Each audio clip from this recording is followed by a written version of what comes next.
Hello and welcome to your go-to Detroit Pistons podcast, the Pistons Pulse. So hosted by me, Bryce Simon of Motor City Hoops and Detroit Bad Boys, a former D1 hooper, current high school coach, teacher, husband, and father of three amazing kids. And I'm Omari Sankofa II, Pistons beat writer for the Detroit Free Press. Omar, you didn't bring anything out for episode 50. We're live on YouTube and you got nothing. It's still just Detroit Free Press, no Michigan State love, nothing.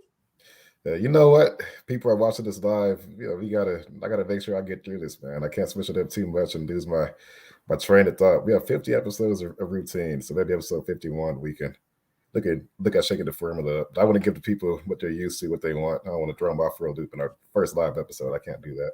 Nah, I got you. I realized whenever I was doing breakdown videos over at DBB, YouTube, all that stuff, I always said, let's take a look at, and that's how I started every video. And I didn't even know I did it until someone was like, yep, the patented, let's take a look at. So I think it's one of those things. People just get used to what you say and your cadence and all of that. And of course, because he's going to play a major role in this episode, is Wes Davenport, our producer, always joining us, whether you see him or hear him or not. He's always here with us, taking notes in the background, doing big things. And if you are watching the first ever live recording, thank you for joining us on this fine Sunday afternoon.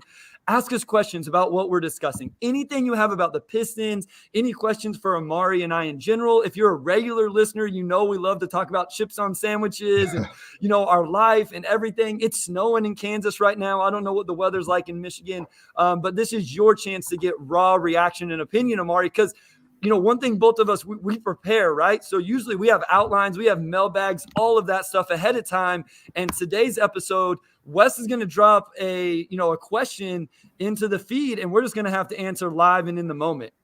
Yeah, this feels like more of a radio vibe than a podcast vibe. But there's a lot of overlap. We have to edit a few things out of our usual podcast if there's one too many ums or uhs, or I just need a minute to gather my thoughts. But for the most part, we usually just let it go. And, I think we're pretty clean edits. So unless my fire alarm goes off or something, I can't imagine we're going to have too many things we're going to have to do too differently this time. So it should be a fun one. And I see the questions are already rolling in. We will get to these guys. We're going to give you a chance we're going to get the episode going, and then we will get to those questions. And if there's something we're talking about, last night's game that we're recording this Sunday morning, of course, this is going to go out on podcast on Tuesday. So for those, we got to know what's going on here. We're recording this Sunday afternoon, so it'll be before the game on Monday. The Rockets game happened last night, Omari. That game did happen, and I guess we got to start there. Here's the thing for me, Omari. It was demoralizing for me as a fan. I know this is different for you because you just cover the team. You're not a fan of the team, and so you don't ride these waves like a lot of the fans do, myself included. But, I was demoralized by that mostly because I thought it was a win the Pistons needed, that the win they could get, and the Rockets were so depleted, and it started off so promising. Yeah, I don't think there's any way to sugarcoat that game. It was a complete flop for the Pistons. The Rockets have no Jalen Green. They have no Şengün. The Pistons are banged up too, right? You don't have Cade Cunningham. So you're talking about two bad teams, two worst teams in the NBA, both entering this game banged up. But even so, on paper, I think Pistons probably still have a little bit of an edge, and it came off a really, I don't know if there's an encouraging win in a season like this where, you're probably going to be a bottom three team regardless, but at least a good win over the Brooklyn Nets, where that's a game that still is not a guarantee. They came off a 5-game winning streak, or a 5-game road trip, I'm sorry. And, of course, they're the Nets just have Kyrie. But to beat them, I think, showed that this team is capable of playing better than they have. And then to come home and lose a game like that against the Rockets 2 days later is it's not good. It's just not good. No matter how you cut it, there's no good way to explain what happened at the end there when you're giving up those offensive rebounds, and a lot of those 50-50 plays you need, just effort plays, were not there. So, of course, I think a lot of people have been kind of frustrated in general, and that loss highlighted a lot of the reasons why people are frustrated. Is because it's one thing to lose. It's another thing to lose to a team in the same boat as you, and they just out-hustle and outplay you.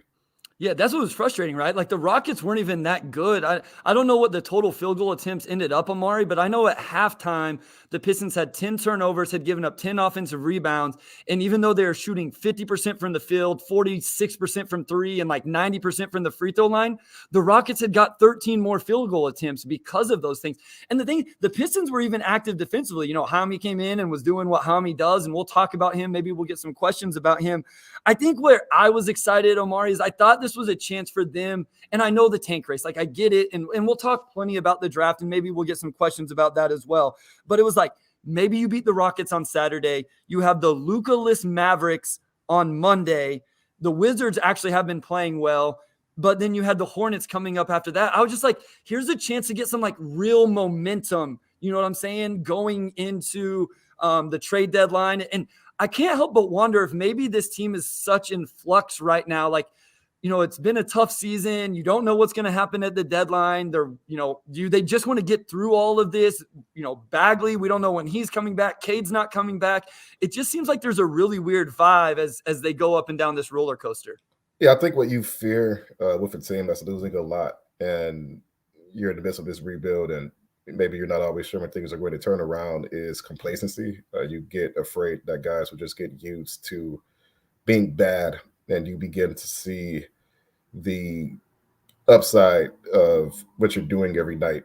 You know, when, we talk about it like this team's at a time disadvantage most nights and whatnot, but you still have games like last night where that should not be the result, right? Like you have to put your foot down somewhere and say, okay, like maybe we're at a disadvantage, but you still have that pride, that cliche chip on your shoulder, whatever you want to call it, that allows you to rise up to the moment. And they just didn't do that last night. I mean, they played well enough to win that game, I think, several times over. And 2 days later, they showed that they could do it. So I think with this team, it's different because sometimes you have teams that are just outright bad, right? Like Houston might just be outright bad. This Pistons team, you have Bogey, you have Alec Burks, you have the trio of 2020 picks. You would hope to see enough to where you could avoid doing that. And I think it's just that game-to-game inconsistency where Thursday it looks like they care, Saturday it looks like they're ready to go home, where you probably just want to see them perk up a little bit more, and that's not happening. So I think it's just the complacency aspect of it that you kind of run the risk of entering into when you have a rebuild. And that doesn't doom the rebuild, but as far as just getting through this season, that it doesn't bode well to see a team move backwards or even just tread water when they should be moving forward in some level. Yeah, and that's what I mean. Like, it just seems like they're trying to get through. Like, they know this season's almost, a waste, and not a waste, but in terms of like actually winning games, it's like our face of the franchise isn't going to play till next season. So we just got to get through these 30 games. And like you said, you don't want to see that. You want to continue to see improvement. And so I do want to ask about the new starting lineup because, Coach Casey implemented against the Nets and it worked. So Killian Hayes went to the bench. I don't believe Stu was starting. He just was returning from injury. But the new starting lineup was Jaden Ivey, Alec Burks, Bay Boyan, and then Jalen Duren has obviously stayed. I saw that you did an article about this, Omari. I don't know if it was you were able to talk to Coach Casey about why the lineup change or if it was just your thoughts around what you had heard and seen. But what are your thoughts about the lineup change that we've seen now in 2 games? One really beneficial, and then, last night, obviously not so much.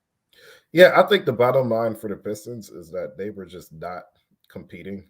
You come off of a really bad loss against Milwaukee, and yes, it's a healthy Milwaukee team. So, for me, that loss wasn't necessarily like, 5-alarm fire, like what's going on. Like Milwaukee should have won that game pretty comfortably, but to just come out completely dead in the first 5 minutes is what you don't want to see. And then you come out in Paris, like you have, this trip, and overall it was a good trip, but you still have the game, and you come out flat against the Chicago Bulls. And then you have that loss against the Knicks, and the Knicks they just thoroughly owned the Pistons this year. And I think you're just seeing just stretches for this team. Like you had that loss against Philly a couple weeks ago where they just came out completely flat, lost by 31. You're seeing that you're not getting 48 minutes of consistent play. And I think you kind of look at that and you say, how do we fix this, right? How do we just get consistent play all the way throughout the game? We can't have these 5-8 minute lows where we're just thoroughly non-competitive, and then we're having to make up for it and dig ourselves out of a hole later. I think that's what they're trying to solve. And they kind of looked at it and they're like, Alec Burks has been as consistent as they coming off the bench all season. He's a veteran. We know he can perform under pressure. Maybe it's time to just start him and see what happens, right? And then from there, it's, well, maybe we should move one of our young ball handlers, whether it's Ivy or Killian Hayes, to the bench because they're the only two healthy ball handlers on the roster. Corey's hurt, Kay is hurt. We need somebody who could capably create plays for 48 minutes. So you move one of them to the bench, and it ends up being Killian, and maybe it should have been Ivy. Like, I think you could make arguments either way, but, I think the idea behind that was just trying to get consistent point guard play on the floor and not wearing out your two young guards in the first 6 minutes of the game, and not once playing 12, 14 minutes straight. And it's just easier to have fresh legs come in midway through the first quarter. So I think a lot of it is just the competition aspect, right? Like, let's get a full game of effort, and then when you make that decision, there's other judgment calls you have to make as far as who sits, who starts. And Alec Burks has not started.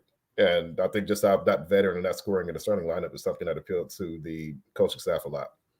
Do you think that somehow made the second unit, like, obviously it made it worse in terms of scoring, but I've seen a lot of, like, and I know you got a little bit into on this on Twitter with Killian Hayes. So now Killian Hayes is running the second unit, but Burks isn't there to play alongside of him. So, like, the trade-off, it almost seems like they're prioritizing Ivy and Duren. And then in the second unit, you don't have that scoring punch and those things. Like, what are your thoughts on that? Because my other thing with that is, no, Killian doesn't have a lob threat in the second unit right now while Marvin Bagley III's still out, but he still has plenty of shooting. Like, I know Hami's out there, but he also had Kevin Knox and Isaiah Livers playing with him, and Isaiah Stewart, who I do want to talk about Isaiah Stewart at some point as well, because I think we've seen why he needed to make this transition to playing the four. But do you think that this quote unquote hinders Killian Hayes' development or progression or what we've seen from him? Because I don't. Like, he's getting the ball in his hands. He's getting to run his own unit. To me, that's the most important thing. Yeah, I agree. I think that, and I kind of tried to explain, the intent of what Dwayne Casey meant when he said Killian's Killian, when I consider the second unit. It sounds like an emotion, or you just don't see him as a starting caliber point guard. But I think from the standpoint of putting players in positions to succeed, you can't necessarily do that for both Killian and Jaden at the same time, because they started together and, like, you're getting smacked, right? So what good does it do if you're starting both of them and, like, Corey's hurt, Kay's hurt?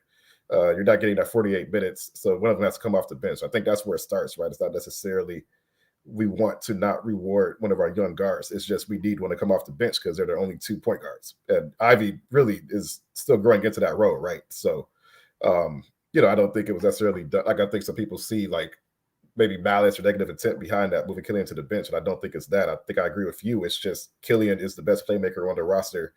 Ivy is a capable scorer. He could make those passes, but you probably need more spacing around him for him to maximize that. And Killian can move the ball regardless of who he's on the floor with. We've seen that over 3 years, that if the scoring isn't always there for Killian, he's going to compete on defense, and he can still pass and move the ball. And he's still doing that off the bench down. He still scored 16 on Thursday. So I think it's just an awareness of, Killian is more suited for this role. We don't want Jaden Ivey to come in with the second unit and he doesn't have spacing. He doesn't have this and that. And he already has some playmaking things he has to iron out. So why make it harder for him when we know Killian can probably handle it? And I think you look at Killian's numbers since he entered the starting lineup, they're good, but he's still shooting around 42% overall, 35% from three in that span. So he's not setting the world on fire. He's just been a good guard. Like, he's been a pretty good starting guard over that stretch. He's not like a player who's necessarily going to single-handedly win you games. So I don't think the logic is inherently flawed to bring him off the bench, giving that in the long run, he probably settles in as a bench guard for this team.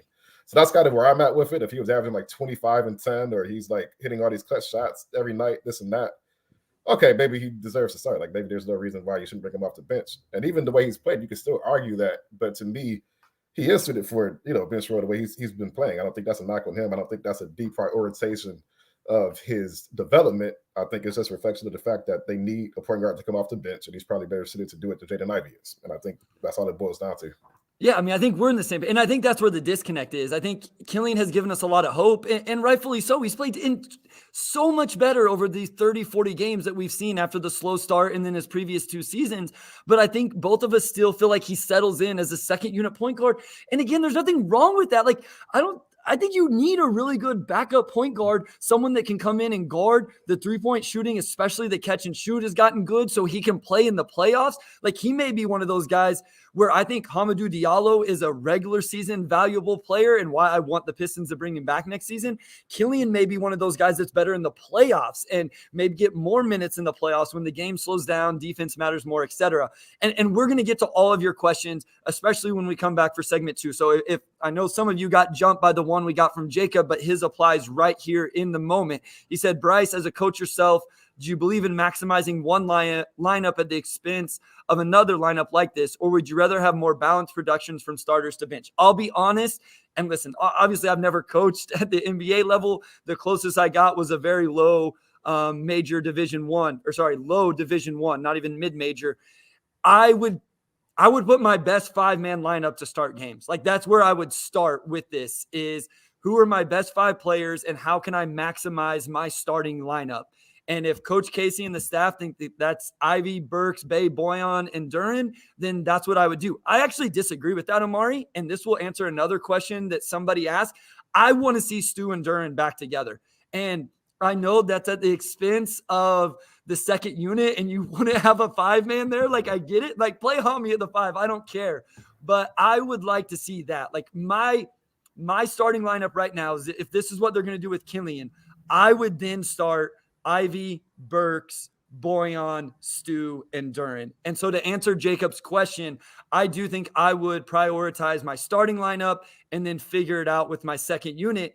But again, like I also don't think you have to play 10 guys. Like I'm not a too deep guy in the NBA. Like I think you can play 8-9 guys a night, but the Pistons have a lot of guys they want to get minutes.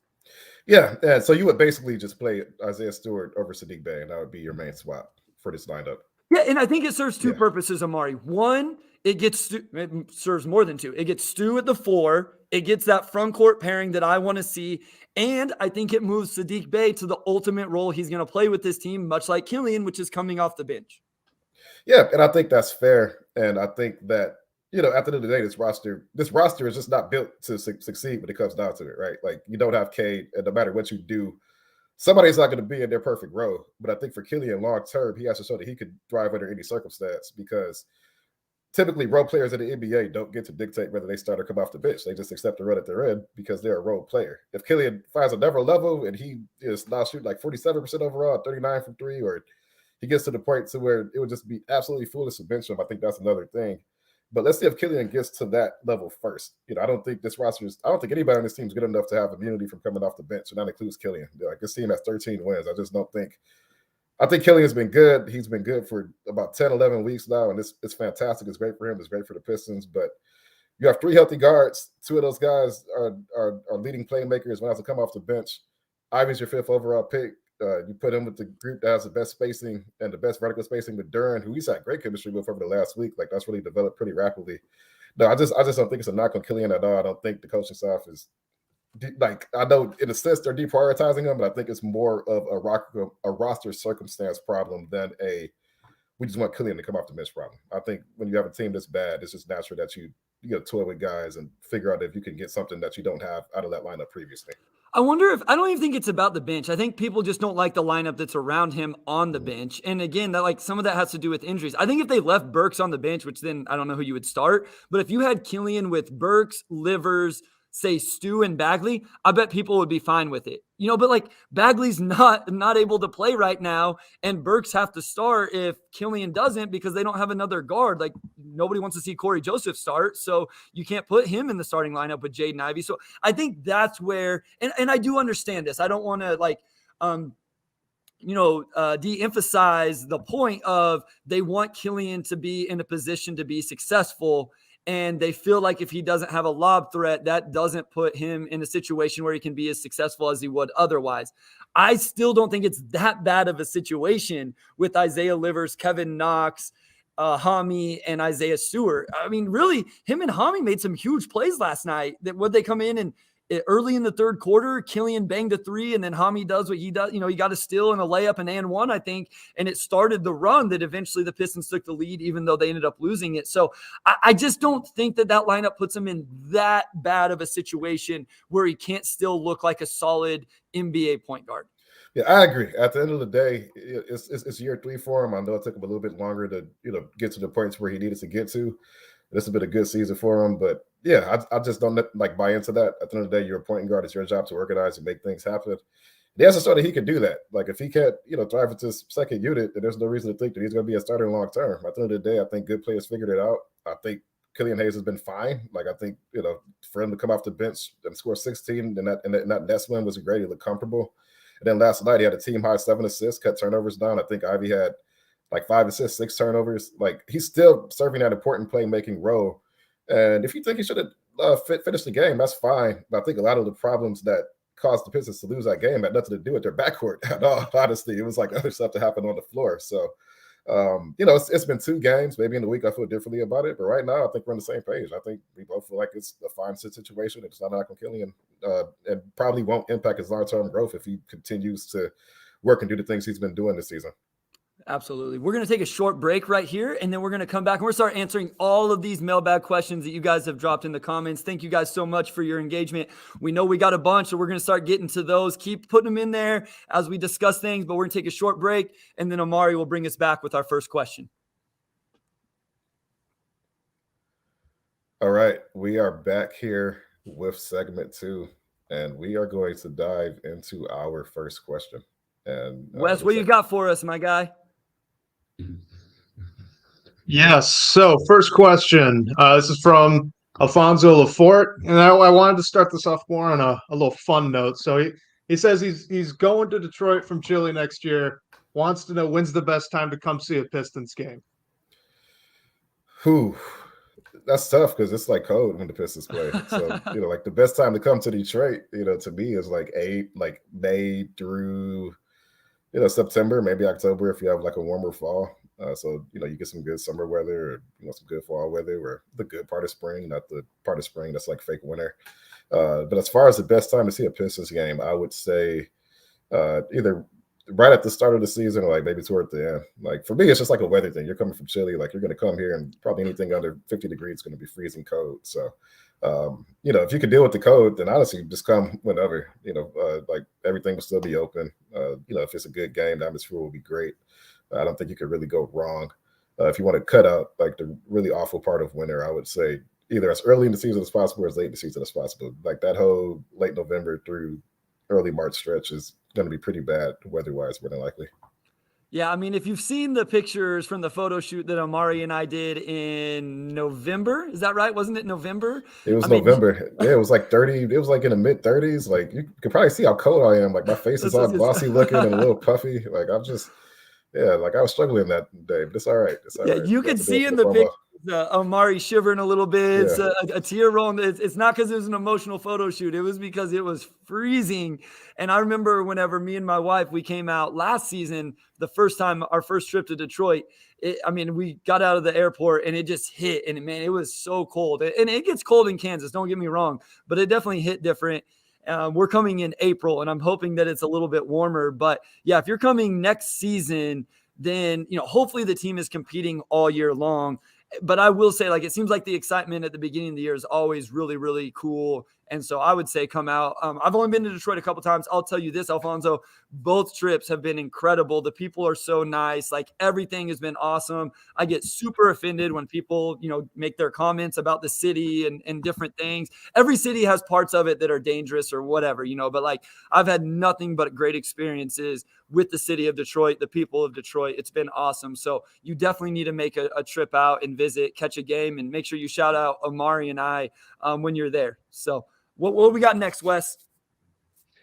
All right, we're going to get into one we kind of talked about earlier. This is from Just Chanced It. He was wondering where the Stu and Duren lineup went and if we're going to see it again.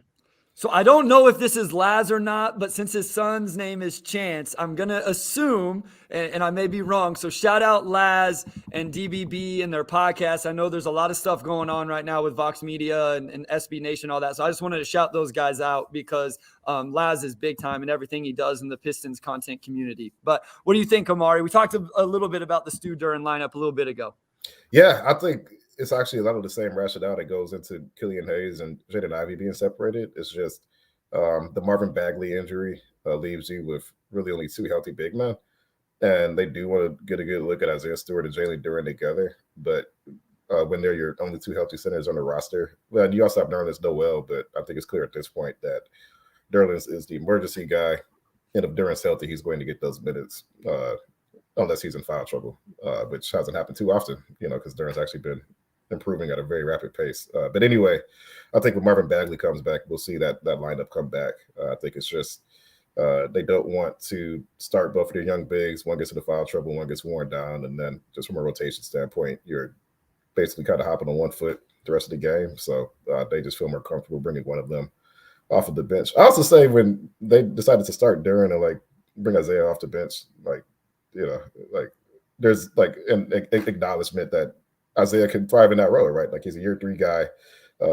He could come in with any unit and do what he does, kind of like with Killian. So, those guys, I just think the consistency that they bring in those units is something that could theoretically help the Pistons stay afloat. Now, it's been 2 games. That happened one game, didn't happen the other game, so we'll see. But I think it's just more of a reflection of their lack of depth at the big spots. And once Marv comes back, we'll probably see them start to play them together more.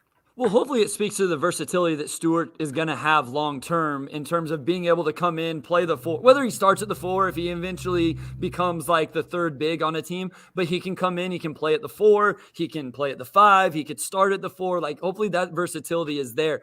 I also want to ask about Stu in general, Omari, because I do think we've been able to see with him playing more minutes at the 5 that he needed to make this transition to the 4, that it was important for him, especially offensively, because at the end of the day, as much as I love Stu, as much as everybody loves Stu, and rightfully so, we've seen him not be as effective catching the dump offs from the dunker spot, pick and roll situations.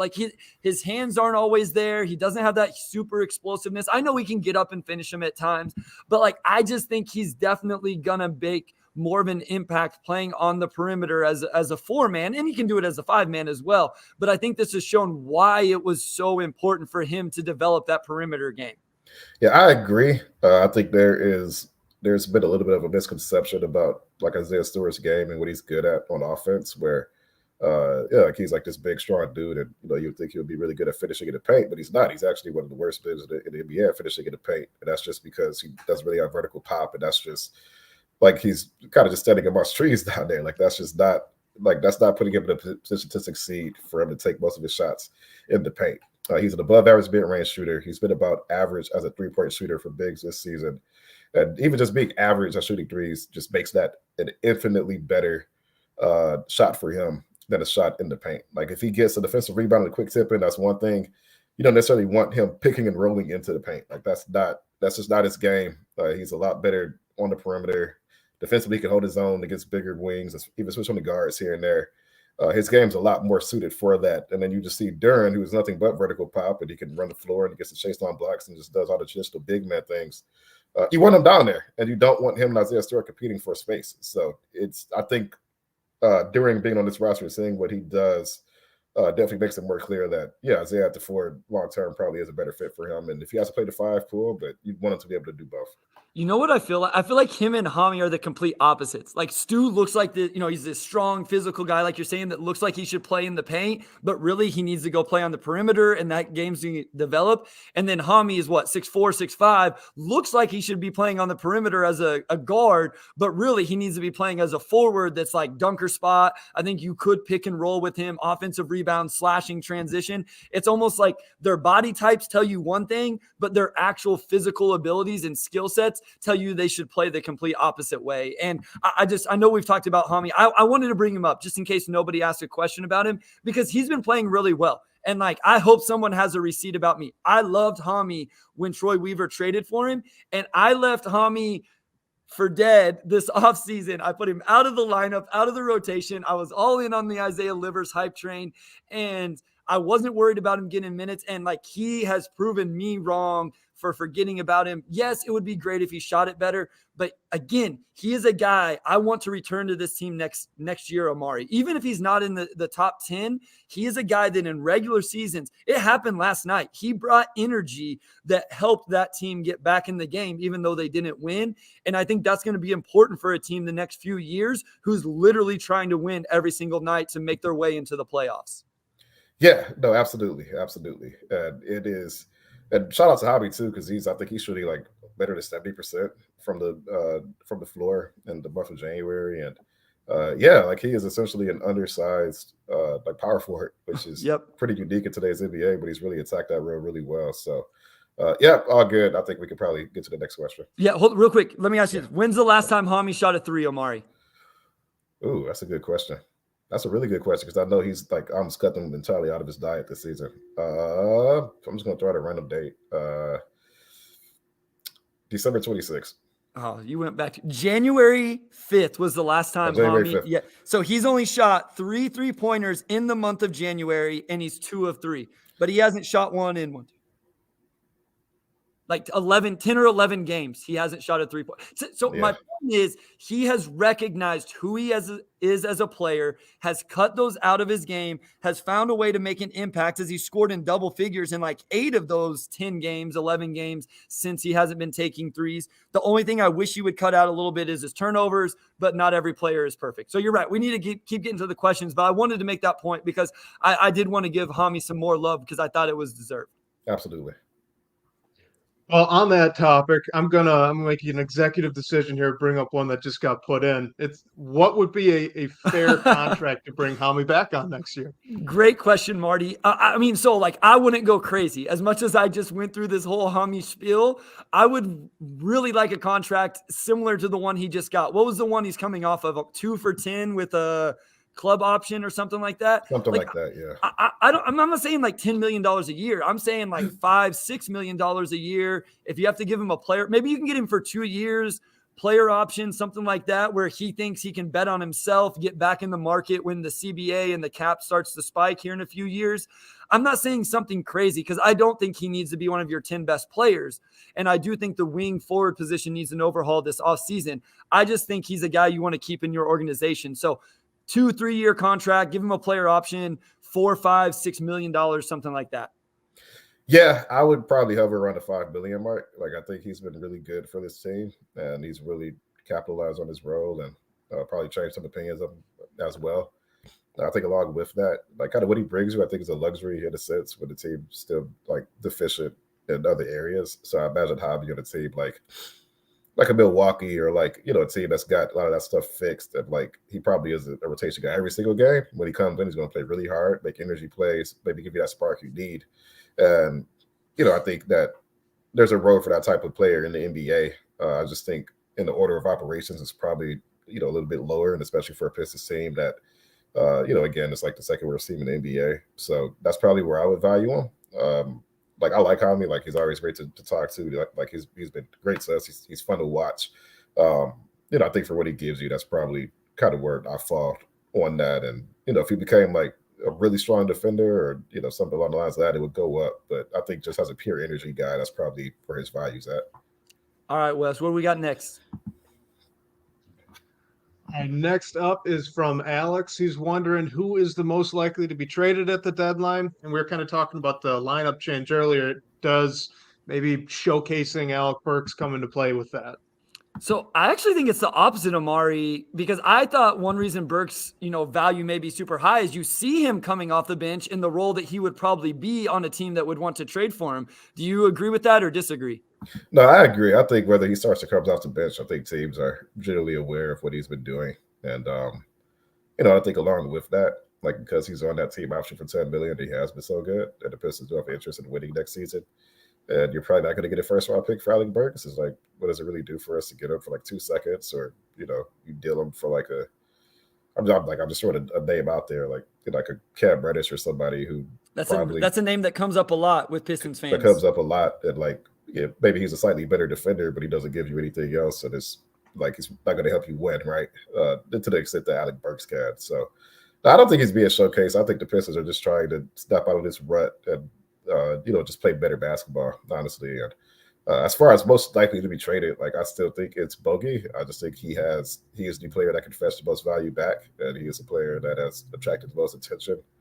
As a result, you know, I still don't think it's super likely that he gets traded unless the team gets really desperate, which could happen. Scale of 1 to 10, right? Where are you at right now? Because Because I feel like I'm further up with him being traded than you are. Like just from our conversations, from recording the episode, stuff like that. Where are you at personally on a scale of 1 to 10? Because I feel like I'm at a 7 or an 8, and my But he vibe does with get dealt. that he does get dealt. So 10 being he's definitely getting traded by the deadline. 1, he's definitely on the team this summer. I'm at a 7 or 8. My vibe from you is you're more of like a 4.5. Yeah, I'm like a 4. Like Okay. I think I think a lot of it just comes down to how desperate teams get. And I think the Pistons do like the idea of bringing him back. Like he's been a veteran, he's been an adult in the locker room. Like you flip him for assets, but now it's like, well, look how bad we've been with him. Like, do you really want to do you just want to allow the train to just go completely, off the rails and When you and don't have him. and into the abyss, right? So yeah, I'm like a 4. Like, yeah, if you get a deal you can't say no to. And I'm just gonna plug my trade story today where I came up with 4 fake trades that I think makes sense from Detroit standpoint. So subscribe to the Detroit Free Press. But I would say, yeah, I'm like a 4. Like, I think I wouldn't be surprised if it happens, but I also wouldn't put money on it happening. So I want to know this about Bogey. Do you think Bogey would come off the bench next year if he stays around? Because I am much, much more interested in keeping Bogey if he's willing to accept that role. And not because I think he's bad as a starter. Don't get me wrong. But I think there's a high chance that the Pistons get a top 5 pick. That's not news. And I think there's a high chance that that player will probably start. Let's even say they fall out of the top 2. And it's, they draft Brandon Miller from Alabama or Cam Whitmore from Villanova, even one of the Thompson twins. I would assume those guys are going to go right into the starting lineup like we've seen essentially every other lottery pick for the Pistons. Do you think Bojan, I don't even care if he's making $20 million coming off the bench. Do you think he's willing to accept that role? Because that's my question around keeping him for next season. Yeah, sorry. I got to laugh for a minute. I see a question came in from Cheryl Brown. That is my mom's name, so I'm assuming that's my mom. So let's go. Shout out Omari's mom. I love it. Yeah, my parents are very big podcast supporters. So I'm like 95% sure that is the Cheryl Brown. That's my mom. So hi, mom. Hi, mom. I love it. As for Bogey, I think he will come off the bench. Like I think he kind of understood the deal when he came in here. And at the end of the day, if he's still playing the way he is now, like they're gonna have a hard time benching him even still, right? Like it's kind of hard to leave that on the bench. So a lot of that I think comes down to his level of play. But I think he'll accept that role. He's 33, 34. Like I don't think that would be super controversial at all. Well, and the thing is, there's a way the draft lands where you need Bogey to start, right? Like, I think you can play Victor Wembanyama, Isaiah Stewart, and Jalen Duren together, but I don't know that you want to do that from day one. So that in that scenario, maybe you move Stu to the bench and there's still an open spot for Bogey in the starting lineup, or we don't even need to get into the Scoot Henderson stuff. That's a whole nother segment that we're going to have to save for a later day. So there are guys you could draft in the Pistons range that still leave an open spot for Bogey to start. I'm of the mindset, Omari, I think he gets dealt because I think the Pistons end up getting a really nice deal for him. But if it's not like an unprotected, legit first round pick, not like into the first round, and another asset, whether that's another future first or a young, like legit young prospect, someone that's somewhat decent, then I think I would just keep him as well. Keep him into the offseason, see what materializes there. If he starts the season on the team next year, so be it. We've talked about the contract and how good it is. Keith Smith joined us last episode. If you guys haven't listened to that, go check it out. Keith Smith is incredible. He broke the whole thing down with us last episode, and he will join us before the offseason. We already locked that in. So, I think he gets traded. What about Nerlens Noel? I know we talked about that last week a little bit. Also, I at the very least think Nerlens is not on the Pistons post-trade deadline, whether it's a trade or they eventually go ahead and buy him out. Yeah, like I think, especially really got the fact that if they were to, make some sort of move at the deadline and the roster's at 15 players, maybe have to take more players in, and then, that roster pressure maybe forces Nerlens out. But yeah, like, I mean, he's not really played on this team. He doesn't really have a role on this team. There's been interest around the league. There's been conversations. Like, I don't know if a team actually gives up anything of interest for him, but like most certainly after the trade deadline, and, especially like you get Bagley back as well. You probably decide at that point, okay, like, we don't need to keep using Nerlens as an emergency option, right? Like there's 25 games left. Like, let's just, sign to part ways. Yep. All right, Wes, let's get one more before we have to go to another short break. Yes, since we've been talking trades, DJ's wondering that, in the past, Troy Weaver has operated kind of in stealth mode, make some moves that no one saw coming. Do you guys expect any surprises this deadline? No, I'm not. I'm not really expecting any surprises this time. I think that we have a roster that is of choice doing.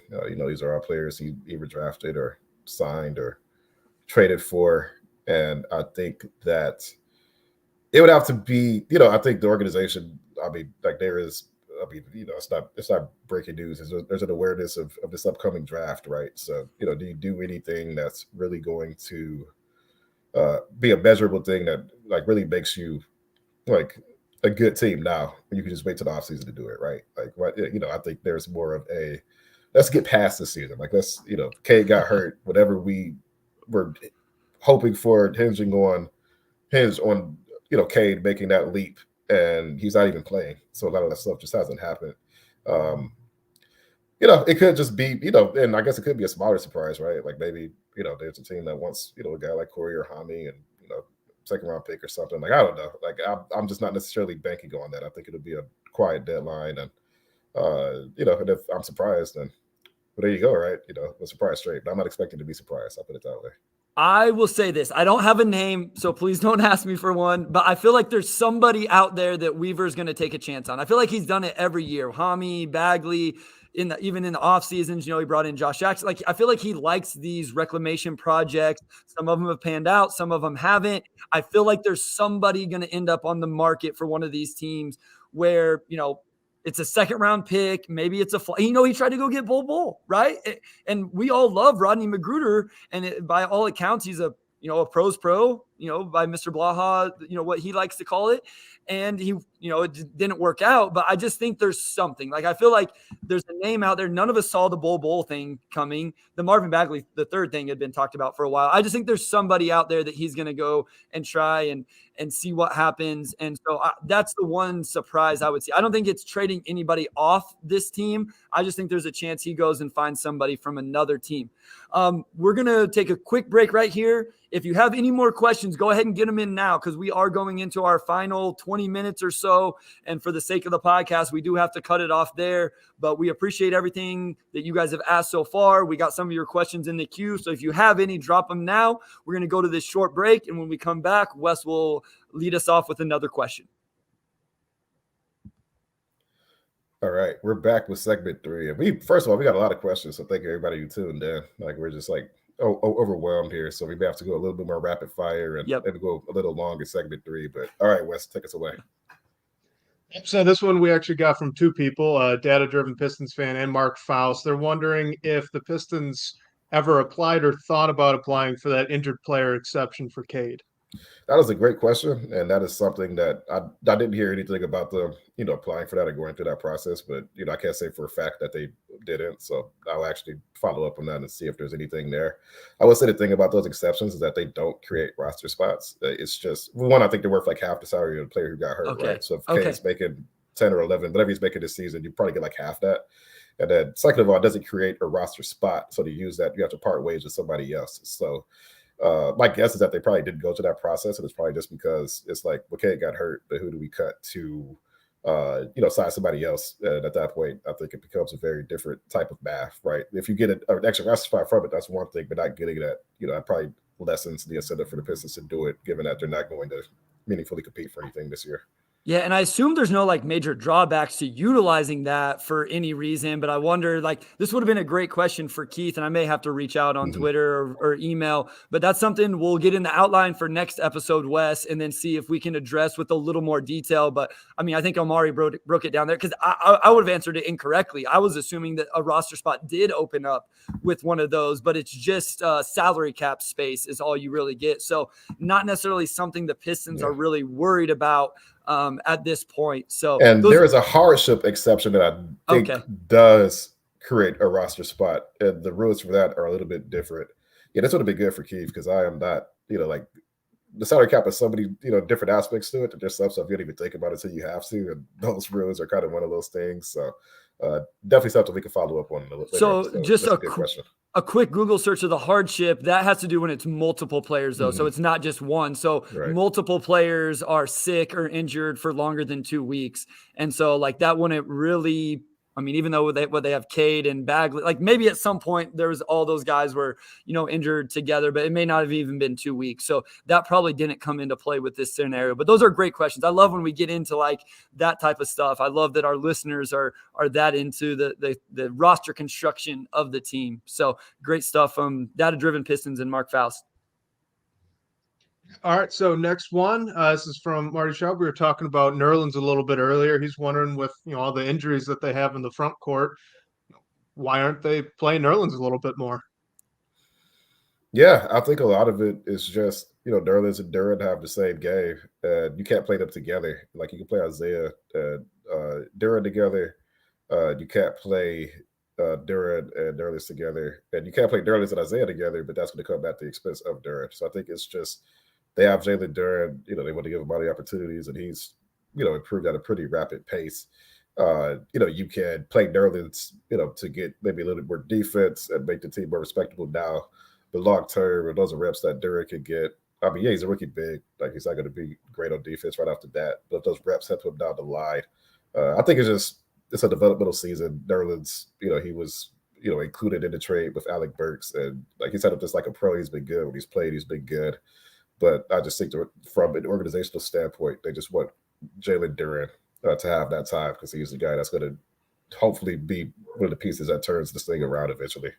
Yeah, this is just me as an outsider, and I've said this multiple times. Omari doesn't tell me if he does know more than what he tells you guys. Omari does me. I don't have a text message chain with Omari telling me all the trades that are coming. Like, I don't know anything. So this is just me as a fan, just like all of you from the outside. Like, I just feel like there's probably an understanding between Nerlens and the organization that like, there's not a whole lot of reason for Nerlens to play for this team. I don't know that Nerlens is necessarily interested in playing for this team. I'm not saying that in a bad way. Like, I'm not trying to badmouth Nerlens Noel at all. I'm saying like he may not see the point. There's no long-term future with him and the Pistons. And for the Pistons organization, like Omari has outlined, there's no incentive for them to play him, especially over Duran, and only if they absolutely have to. Because the other thing is, even though they're playing small, if Nerlens is playing in the second unit, let's take last night, for example, Omari. If Nerlens plays in the second unit, that means one of Hami, Livers, or Knox doesn't get to play. So while, yes, maybe the size of Nerlens and Stewart together in the second unit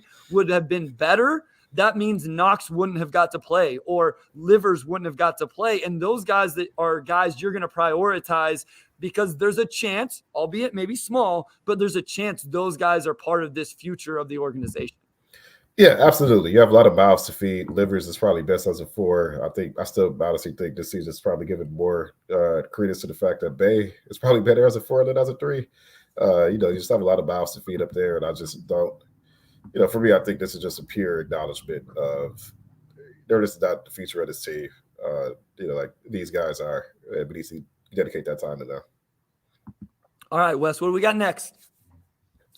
All right. So this one is from Aruna. Hopefully I pronounced that right. But he's wondering if they're able to financially keep all of these former first-round draft picks by Troy Weaver. And if not, who might be the odd people out? The answer is no. No, absolutely not. Like, you've got 6 first-round picks. And, one of those guys, Cade, probably on track to be a max guy. Ivy, Duran, on track to make a lot of money. I think Killian, Isaiah, Bay, have at least shown that they could be good role players. So, that's a percentage of the cap. That is, and then you still want to do other moves too.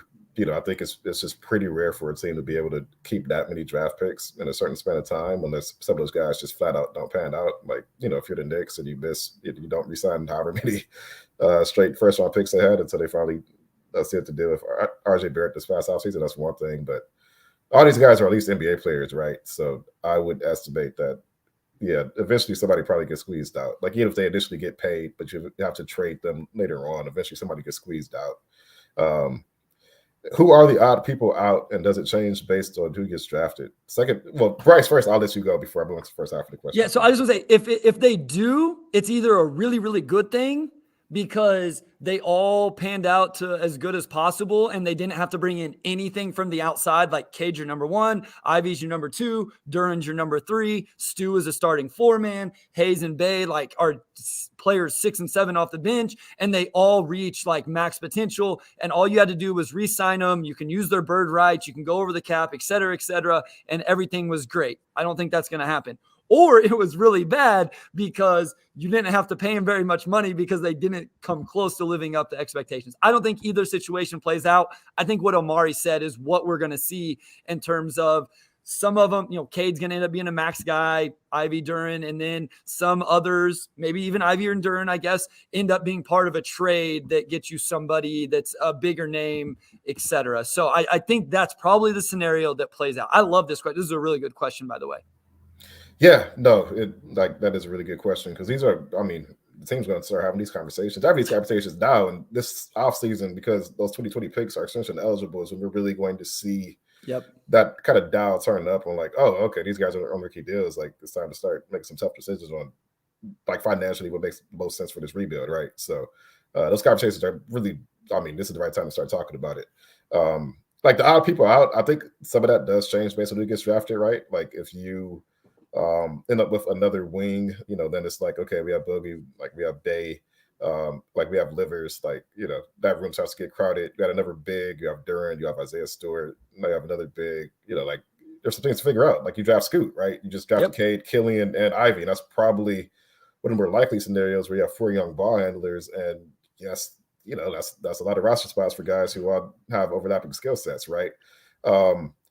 And that's tough. I think there will be people out, but I think it's hard to say who that will be without knowing who the picks will be. So I think as the roster stands now, like I think all those players fit to various extents. I think after this upcoming draft, probably not. So it just largely depends on if they draft first, second, or third, to be honest with you. Yeah, I would say Hayes and Bay probably are the most likely if I had to like rank them. And again, I want to emphasize, I like Killian Hayes a lot, and I think he's a really good second unit point guard. And I probably have more questions around Sadiq Bey than any of these guys right now. I don't think Cade's going anywhere. I think the organization loves Isaiah Stewart. Now, if you draft Victor, that might change, Stewart's standing in the organization because now he's definitely coming off the bench unless Victor does play at the 3. I think Ivy, especially if it would happen anytime soon, only gets moved because you draft Scoot.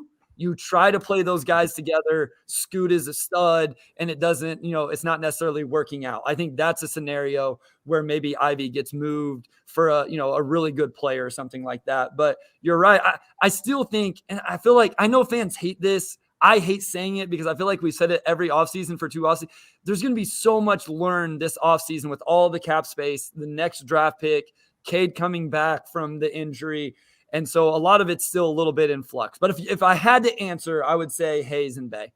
And I would probably lean that way too, just because this team is still in a state of just needing star talent, right? And you're probably going to want to gamble for upside. Ivy has the upside, Duran has the upside.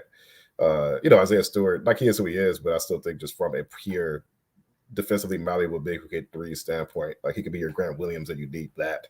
I think Bay, what he's done so far is probably, you could probably find that in free agency, and not have to overpay for it. And Killian as well, I think if, you have all these guys who can handle the ball and you just need, a point guard who's played at the level Killian's been at, you could probably find that and not spend a lot of money. So, like if you had that to rank, that's probably where you lean. But I think that's ultimately impacted by where that pick lies, because I still think those are guys you should probably try to keep around if you can. Like, maybe, they're not going to be like those like absolute tier 1 guys that you need to like win, but they're still pretty good NBA players and they still have upside in front of them. And yeah, to me, I think after this upcoming draft, we have a better idea of where that hierarchy kind of falls. All right, Wes, we probably got time for 2 more, and then I have one that got sent to me directly that I want to finish off the episode with. So we'll do the 2 you have, and then we'll finish it off. I think, Omari, you should read this one off, though. All right. Is Bagley a long-term keeper from Cheryl Brown, my mom? The interesting thing about Marvin Bagley is that, like, at first he came in at the trade deadline last year. He gave his team the athleticism it needed. He fit pretty well.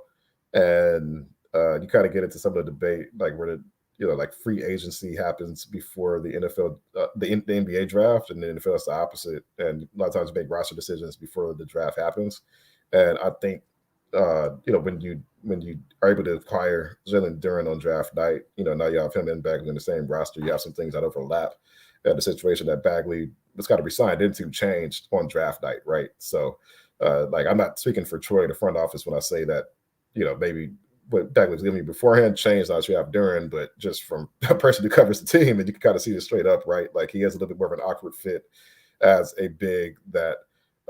He doesn't shoot, and he doesn't give you a lot of defense as well. So, you're giving some things up because Duren does kind of give you that athleticism element that you need. So, I don't know if I necessarily I think a lot of that comes down to how well he plays when he comes back, but this hasn't been the season he needed. And long term, I don't know if I'll put him in that long term keeper category, especially since he's one of the contracts on the roster that if you need to get a deal done, he's kind of in that sweet spot, right? So.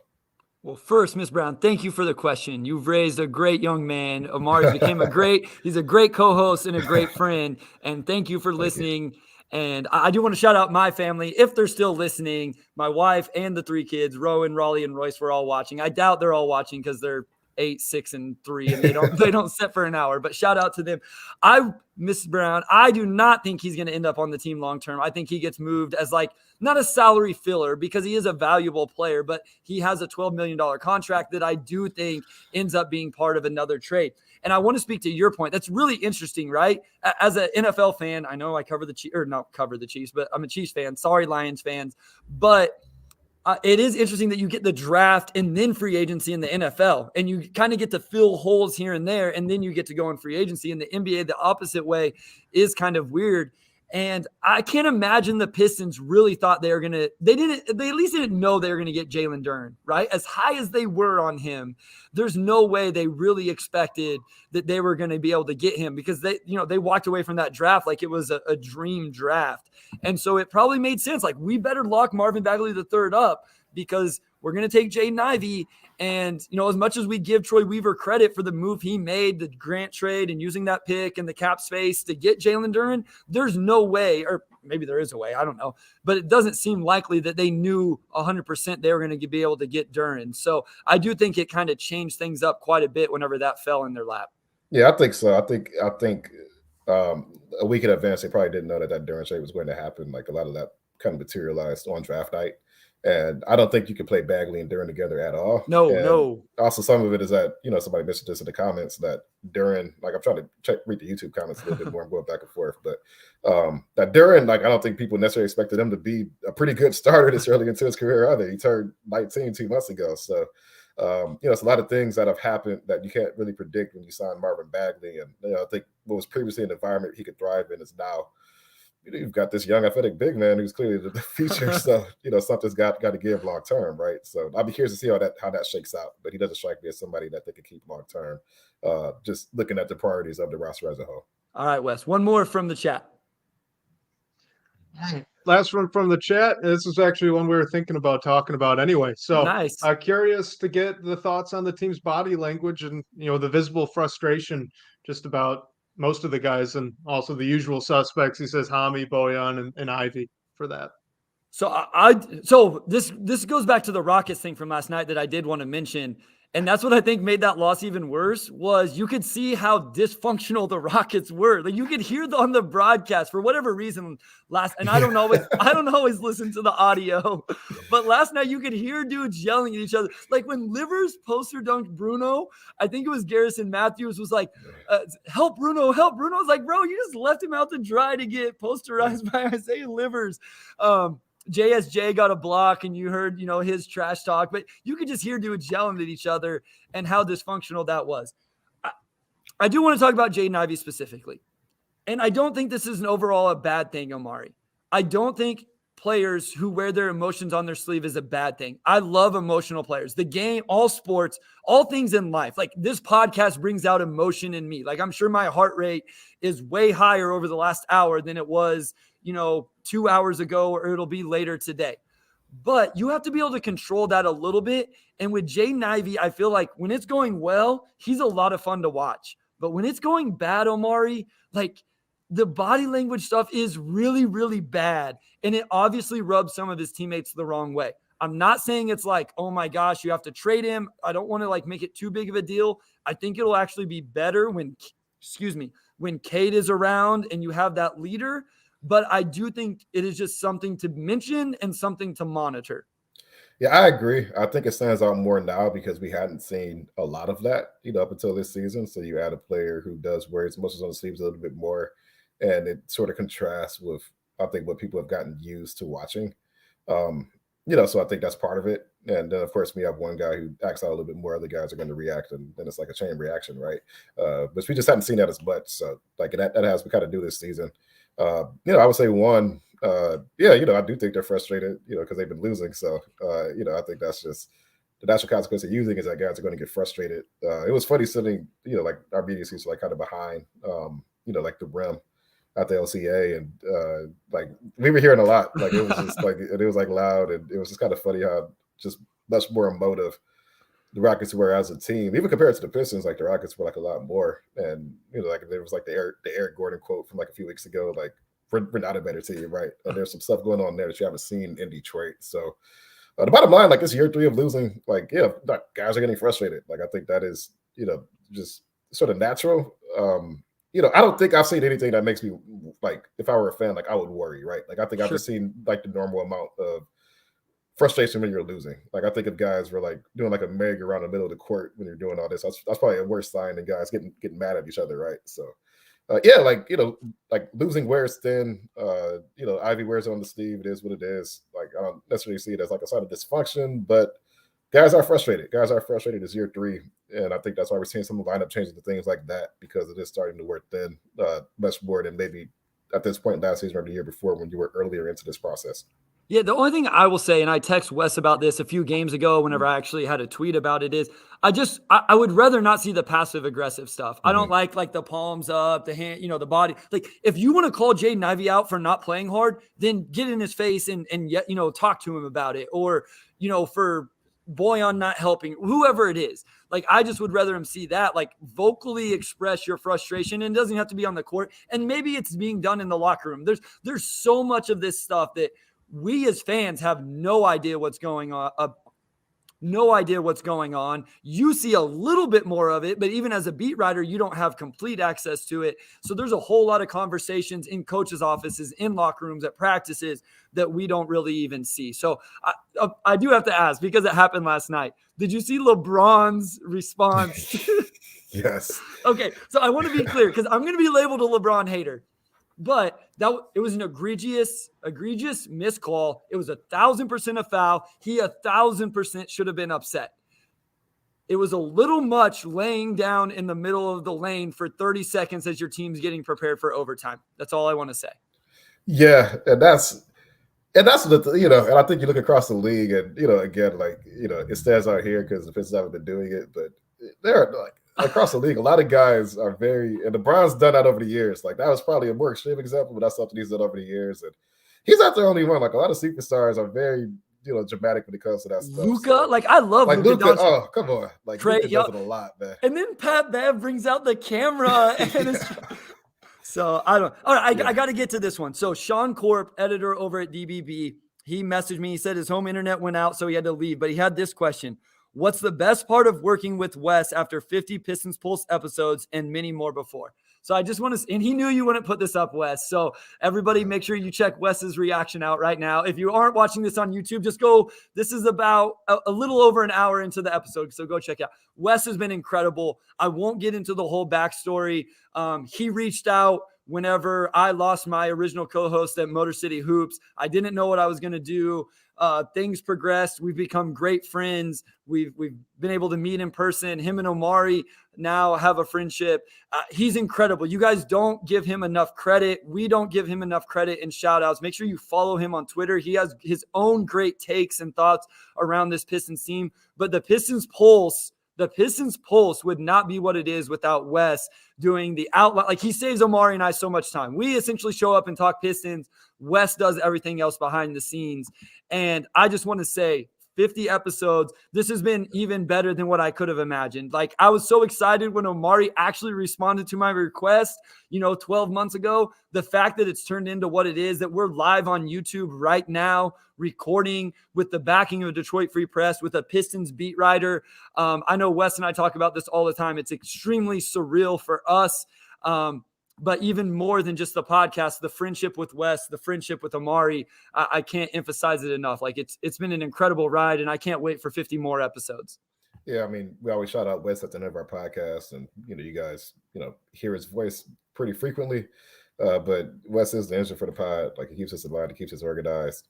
I don't have a podcasting background. Like, all this past year, this has all been due for me. To be able to lean on Wes, I mean, Bryce, like, these guys are pros. They know what they're doing. Like, it's been, I feel like it's been really easy for me to just kind of slide in and, just have a good podcasting environment, right? Because these guys are professionals and, like, it's going extremely well. I think from, day one. It's been cool seeing a lot of long-time listeners in here as well. 50 episodes. It's weird. It feels like this is like the 120th episode. It's like 50. Like, I feel like we've been like 100 of these already. I know. Like, such an awesome milestone. And this was a lot of fun. Like, we have more stuff, more announcements coming up that we were all extremely excited for. So, yes, I think it's very fitting to end this with some Wes love. So, hey, we appreciate you, man. Thank you for everything you've done. And here's to 50 more. Yeah, no doubt. Thank you, guys. Really appreciate it. So it's a blast. Love it. Omari alluded to it. We do got some exciting news. We can't let you know, but here, just keep your eyes and ears open over the next couple weeks. We got some pretty cool stuff coming up. This was a lot of fun. Thank you for everybody that tuned in. If watching on YouTube, if you're listening to the podcast on Apple, Spotify, Google, wherever you listen, give it a rating, review. We appreciate it. We'll shout you out on the next episode. Omari, take it away, my guy. All right, awesome. Big thanks to our editor, Robin Chan, who really did a lot to help us organize last week. So thank you, Robin. Shout out to our executive producer, Ed Delgado, our sports editor, Purple Prophet. Also, one last shout out to the